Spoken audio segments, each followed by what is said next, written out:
Así que nada, hacemos como siempre, se mutean mientras explico, y con las cámaras apagadas. Una vez que termino la explicación, hacemos la parte de preguntas. Seguimos en el tema de la dinámica, ¿no? Estudiando desde las causas que generan el movimiento. Y cuando nosotros empezamos a ver la parte de movimiento variado, hicimos el experimento de Galileo, del plano inclinado.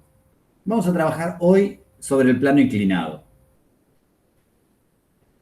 Sabemos que la pelota va a caer por ese plano inclinado. Habíamos hecho en base a esto los gráficos de velocidad en función del tiempo y lo demás. Pero ahora los invito a que hagamos el diagrama de cuerpo libre de esta situación.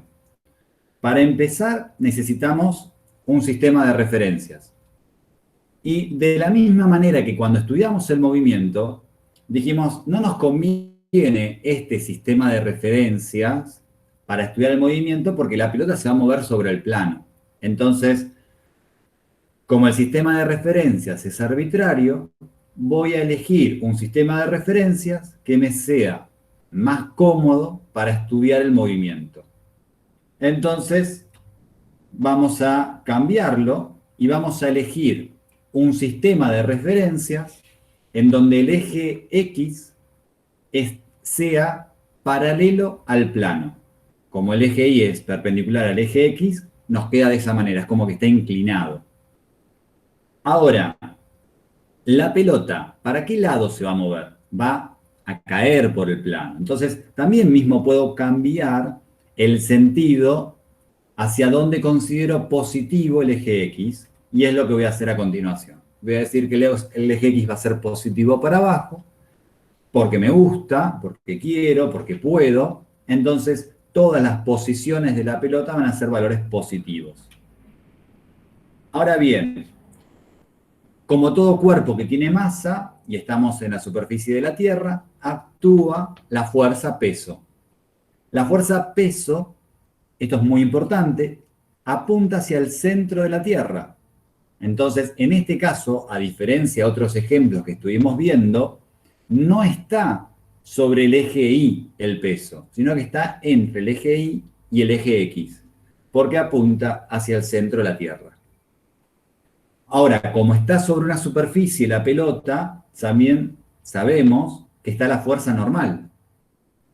Y antes estábamos acostumbrados a dibujar a la normal como una fuerza contraria al peso que lo que hacía era compensar el peso para que el cuerpo no caiga. Pero esta no es la situación. Es más, ¿por qué la llamamos fuerza normal? Recuerden que normal hace referencia a ser perpendicular. Quiere decir que es perpendicular a la superficie. Y la forma en que dibujé la fuerza normal así no está siendo perpendicular a la superficie.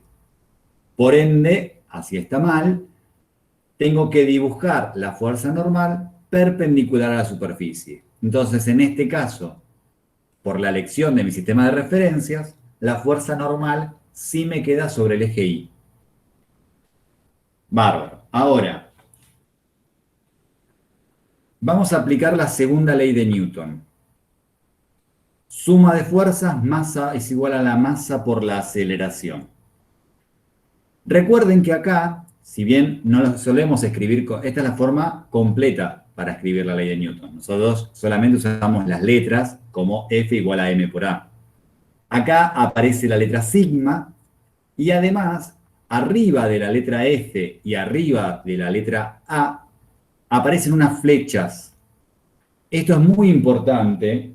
Nosotros, por vagancia, no lo escribimos siempre con las flechitas arriba, pero esto es muy importante porque denotan que son magnitudes vectoriales.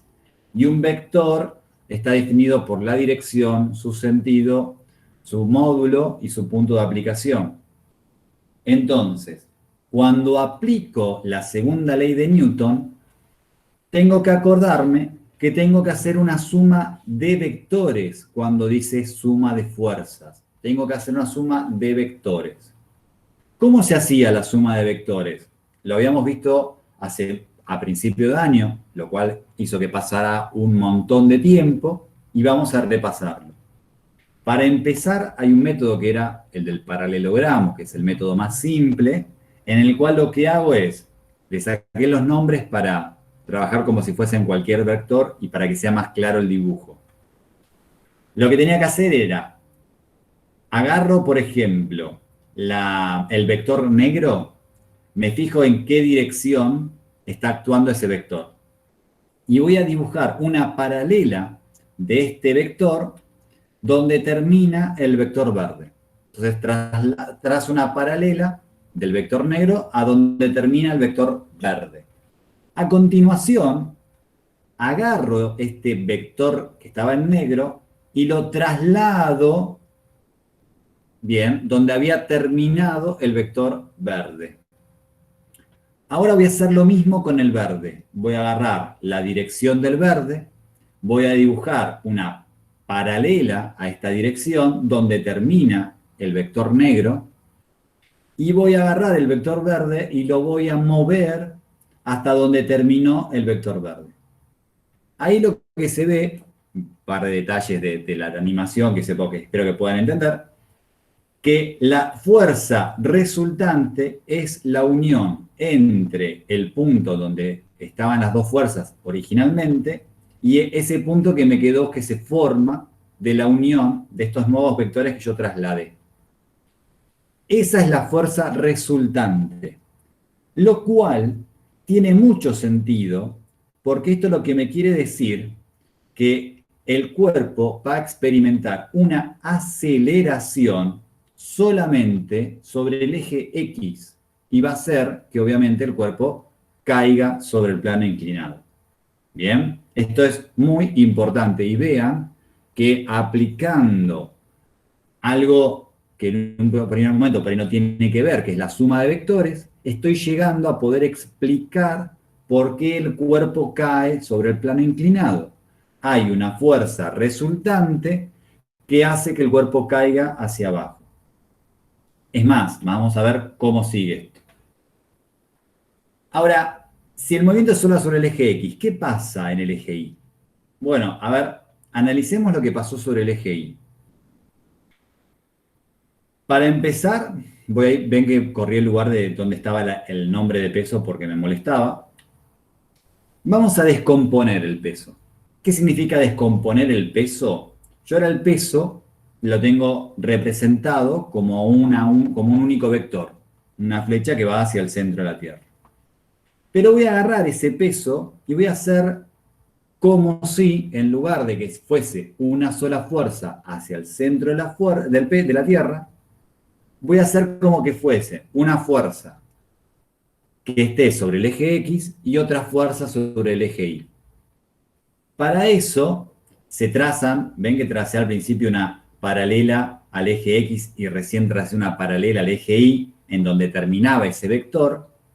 Y ahora puedo dibujar sobre el eje Y la componente del peso que va sobre el eje Y, bueno, estoy siendo reiterativo, y una componente del peso que está sobre el eje X. Y acabo de darme cuenta que escribí los nombres al revés. Están viendo que abajo puse PX y PI, bueno, es al revés.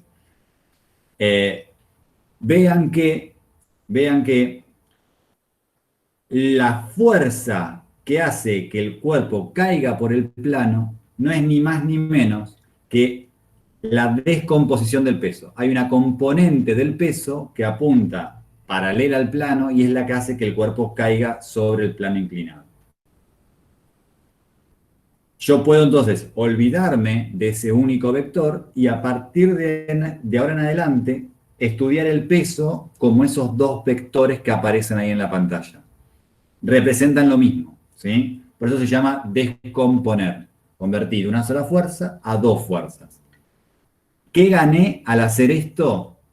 A que ahora yo puedo estudiar simplemente, como habíamos hecho, ¿se acuerdan en tiro oblicuo? Estudiar lo que sucede en el eje X y estudiar lo que sucede en el eje Y. Porque todas las fuerzas que actúan sobre los ejes. Antes no podía hacer esto, pero una vez que descompuse el peso, sí lo puedo hacer. Bueno, a ver, ¿cómo se hace esto de hallar la descomposición del peso? Que es lo que vamos a trabajar un poco ahora. Porque si yo descompongo el peso y sé cuánto vale el peso en X, puedo conocer cuál va a ser la aceleración que va a experimentar este cuerpo. En el cuadernillo de fórmulas tenemos este cuadernillo que está ahí, perdón, este rectángulo, donde nos dice ya cuáles son las funciones trigonométricas. Así que esto está en el cuadernillo. Es importante que tengan el cuadernillo a mano. Ahora, analicemos lo que pasa acá. Para estudiar este diagrama de cuerpo libre, obviamente necesito los ejes. Las fuerzas que actúan, el peso y la normal. Es importante conocer el ángulo que tiene este plano inclinado. Y para eso le vamos a poner un nombre. Vamos a llamar el ángulo tita. Pero no usamos ese símbolo para tita, ¿no? Para nosotros, ¿quién es tita? Ahí está, la letra griega, ¿no? Tita.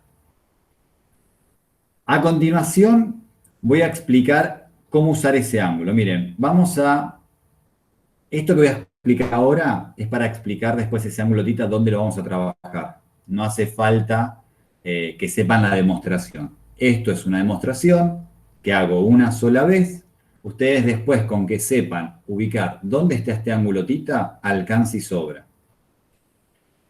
Lo que dice ahora, ven que lo que hice fue mover el plano, mover los ejes para que queden sobre el plano inclinado. Me voy a olvidar del nombre peso y voy a extender ese vector. Ahí tengo 90 grados, ¿verdad? Entonces, ¿cuánto va a valer ese ángulo celeste que acabo de dibujar ahí? Si yo les pregunto, ¿cuánto vale ese ángulo?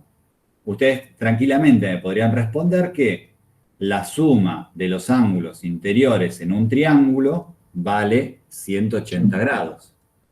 Quiere decir que ese ángulo que está en celeste no es ni más ni menos que 90 grados menos tita.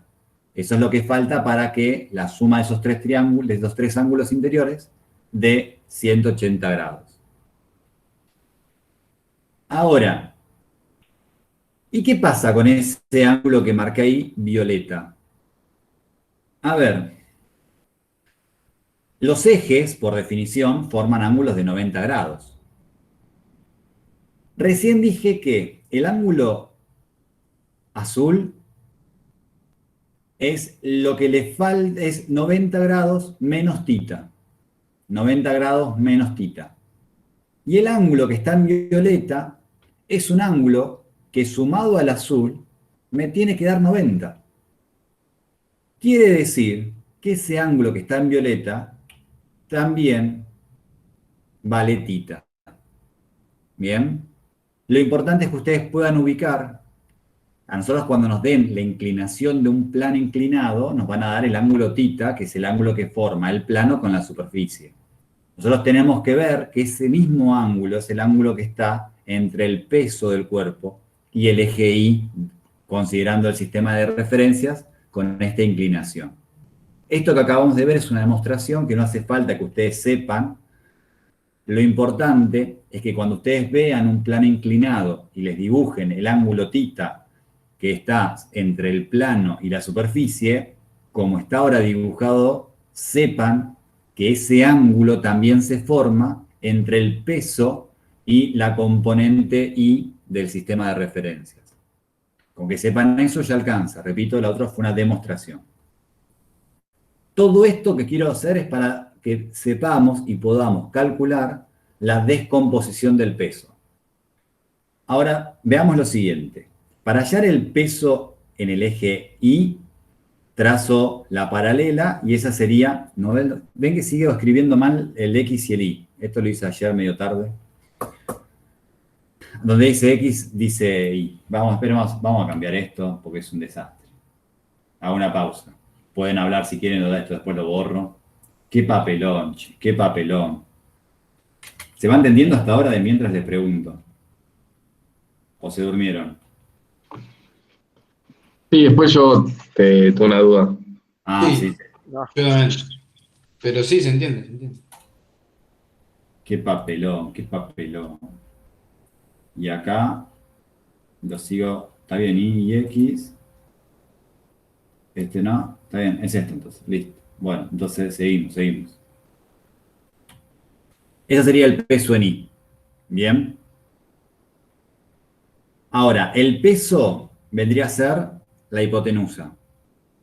Y el peso en I, ven que es el ángulo que hay es el plano que hay entre el ángulo y la hipotenusa. Quiere decir que para hallar este peso en I, no sé por qué, bien, ahí es una corrección por la mitad. Ah, en un par de años voy a dar buenas clases, banquen un rato.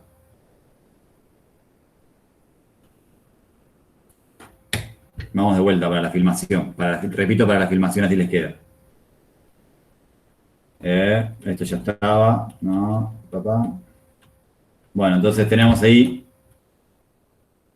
Acá. No, lo importante es que ustedes sepan que ese ángulo tita que aparece, que es el que está entre el plano y la superficie, es el mismo ángulo tita que aparece entre el vector peso y el eje Y. Ahora, lo que me interesa, que es todo lo que estamos viendo hoy, es para que ustedes puedan descomponer el peso y puedan decir cuánto vale, por ejemplo, el peso en I. Para eso, si se fijan en la fórmula del cuadernillo, el peso vendría a ser el vector más largo, o sea que es la hipotenusa. Y el peso en I vendría a ser, en este caso, el cateto horizontal. Es el cateto que hay entre el ángulo y la hipotenusa. Por lo tanto, para hallar el peso en I, no es ni más ni menos que hacer el valor del peso multiplicado por el coseno del ángulo tita. Para el valor del peso en X, el peso en X es lo que me quedaba, según el cuadernillo de fórmulas, en el vector vertical. Por lo tanto, tengo que hacer el valor del peso multiplicado por el seno del ángulo. Entonces, teniendo esto, yo ya tengo, si a mí me dan un plano inclinado, me dicen cuánto es el ángulo del plano inclinado y me dicen cuál es la masa que tiene el cuerpo, en un primer momento podría determinar cuánto vale la aceleración y la fuerza que experimenta ese cuerpo para caer. Bien, con esto por hoy estamos muy bien. Dejo de grabar y paso a las preguntas. No, Gianibelli, te va a quedar a vos la grabación.